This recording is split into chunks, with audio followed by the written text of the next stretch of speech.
বিপরীত দিকে গাড়ি চালানোর পরিণতি খুবই ভয়াবহ হতে পারে। এর ফলে শুধু চালকই নয়, অন্য গাড়ির চালক ও পথচারীদেরও জীবন ঝুঁকির মুখে পড়ে। মারাত্মক দুর্ঘটনা। উল্টো পথে চললে সামনের দিক থেকে আসা গাড়ির সঙ্গে সরাসরি সংঘর্ষ হওয়ার আশঙ্কা থাকে। এতে গাড়িটি দুমড়ে মুচড়ে যেতে পারে এবং যাত্রীদের গুরুতর আহত বা নিহত হওয়ার সম্ভাবনা থাকে। আইনি জটিলতা। ট্রাফিক আইন অনুযায়ী উল্টো পথে গাড়ি চালানো একটি গুরুতর অপরাধ। এর জন্য বড় অঙ্কের জরিমানা, লাইসেন্স বাতিল এবং এমনকি কারাদণ্ডও হতে পারে। উল্টো পথে গাড়ি চালালে অন্য দিক থেকে আসা গাড়ির সঙ্গে মুখোমুখি সংঘর্ষের সম্ভাবনা অনেক বেড়ে যায়। গাড়ির মারাত্মক ক্ষতি। দুর্ঘটনার ফলে গাড়ি সম্পূর্ণভাবে ভেঙে যেতে পারে বা এর বড় ধরনের ক্ষতি হতে পারে, যা মেরামতের অযোগ্য করতে পারে।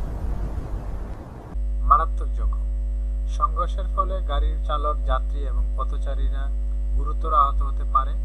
এই ধরনের জখম থেকে দীর্ঘস্থায়ী শারীরিক অক্ষমতা বা জীবনহানিও করতে পারে। ভয়াবহ মানসিক আঘাত। যারা এই ধরনের দুর্ঘটনায় জড়িত থাকে তারা মানসিক আঘাত বা ট্রমার শিকার হতে পারে। এর ফলস্বরূপ দীর্ঘদিন ধরে দুশ্চিন্তা, ঘুমের সমস্যা এবং অন্যান্য মানসিক চাপ দেখা দিতে পারে। উল্টো পথে গাড়ি চালানো শুধু একটি আইন ভঙ্গ নয়, বরং এটি নিজের এবং অন্যদের জীবনের প্রতি চরম অবহেলা। প্রতিটি সচেতন নাগরিকের উচিত ট্রাফিক আইন মেনে চলা এবং নিরাপদ সড়ক ব্যবস্থা গড়ে তোলার জন্য সহায়।